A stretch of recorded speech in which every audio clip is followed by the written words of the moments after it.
Avant, pour faire une demande de carte d'identité, vous vous rendiez dans votre mairie, vous remplissiez un formulaire et on prenait vos empreintes. Mais ça, c'était avant.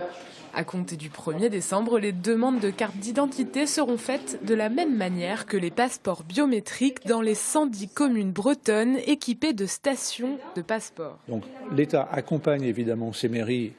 Je crois qu'on donne aujourd'hui 5 000 € par terminal et demain on montera à 8 000 € compte tenu du complément de charge, de surcroît de charge de travail. Mais c'est aussi de toute façon une action républicaine des mairies qui permet de rajouter à la sécurisation de cette pièce d'identité. Les dotations allouées par l'État à ces communes vont jusqu'à 3 550 € par an. Pour certains maires, ça n'est pas suffisant.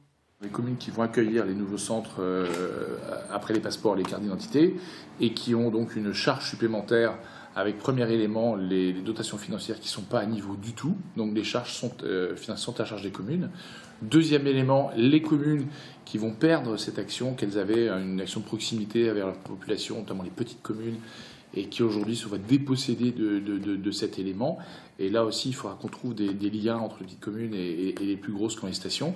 Et puis on a quelques-unes qui se disent tant mieux parce que j'ai plus ça à faire et j'ai moins de fonds d'État, donc je vais pouvoir réaffecter mon personnel. Pour les personnes qui ne peuvent pas se déplacer, un poste mobile circulera dans toute la